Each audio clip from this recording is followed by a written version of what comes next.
Isa pong nakakagulat na pahayag ang lumabas sapagkat ayon po sa isang analyst, lahat ng XRP holders ay posibleng maging mega rich. Ang dahilan ay ang pagkakahawig ng kasalukuyang galaw na XRP sa matinding bull run nitong nakalipas po na taong 2017 hanggang 2018. At kung totoo po ang projection na ito, sa XRP ay nasa harap ng isa na namang makasaysayang pag-akyat.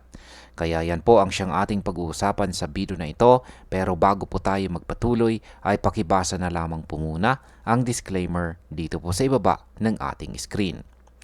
At ayan, simulan po natin sa kung ano po ang nangyari noong taong 2017 na bull run. Ayan, balikan po muna natin ang nakaraan. Nito pong taong 2017, si XRP ay sumabog ng higit 40,000%. 40,000%. Kaya ang laki po niyan. Mula po sa halos wala ang kanyang presyo, umakyat po siya ng hanggang $3.36 na siya pong kanyang nakamit na all-time high. Ngunit pagkatapos po ng pagsabog na ito ay bumagsak din po siya ng 74% at pumasok po sa mahabang consolidation. Ang cycle na ito ay hindi po malilimutan dahil ipinakita nito kung gaano po kabilis at gaano kalakas ang kaya ni XRP kapag sumabog ang demand. Kahit bumagsak siya pagkatapos, yan pa rin ang nagsilbing batayan ng maraming analyst kung paano po siya kumikilos sa bull market. Kaya sa market impact, dahil po sa kasaysayan na ito, maraming traders ang ngayon ay nakatingin kung uulitin ba ni XRP ang parehong galaw at ang ganitong pananaw ay kayang magdala ng panibagong hype na posibleng magtulak ng mas mataas na presyo. Ngayon ay tignan po natin yung chart na ibinahagi rito ni Steph is Crypto. Ngayong taong 2025, ayan, ay meron pong nilabas dito si Steph is Crypto na kanyang dalawang chart na nagko-compare po sa dalawang cycle. Ang kanyang pananaw sa XRP po ay nasa growth phase na.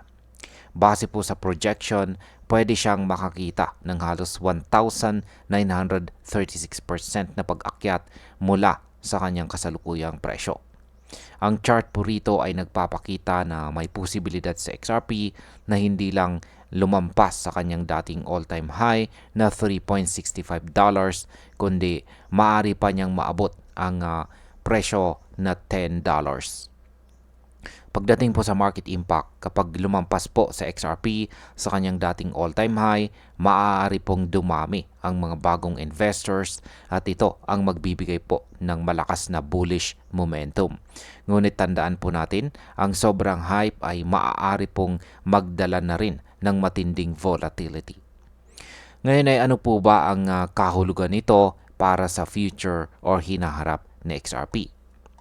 Kung totoo po ang pattern na ipinapakita po sa chart, ibig pong sabihin nito na si XRP ay muling sumusunod sa long-term cycle na halos kapareho po ng nangyari noong taong 2017. Ngunit ngayong mas matured na po ang crypto market, hindi man niya ulitin ang 40,000% na pag-akyat, ang posibilidad po na umabot siya sa $10 ay sapat na para tawagin itong historical rally. Kaya sa market impact, kung matutupad po ang projection na ito, tiyak na magiging sentro ng atensyon sa XRP at posibleng mahila pataas ang iba pang mga altcoins sa market. At bilang panghuli, ang opinion ko naman tungkol dito ay ang chart na ito na ipinakita ni Steph is Crypto ay malinaw po na nagsasabi na si XRP ay nasa critical na yugto. Ang pagkakatulad po ng pattern sa 2017 ay mahirap baliwalain. Ngunit dapat po nating tandaan, kahit may malakas na posibilidad ng pag-akyat, kasama rin dito ang panganib or risk ng biglang pagbagsak. Sa ngayon, masasabi ko lang na si XRP ay tila handa na muli sa isang major na laban. At kung tama po ang projection, ang kanyang kasalukuyang holders ay maaari pong makakita ng napakalaking reward sa mga darating na buwan. At ayan, hanggang dito na lamang po tayo sa video na ito mga ka-crypto. Maraming salamat sa panunood.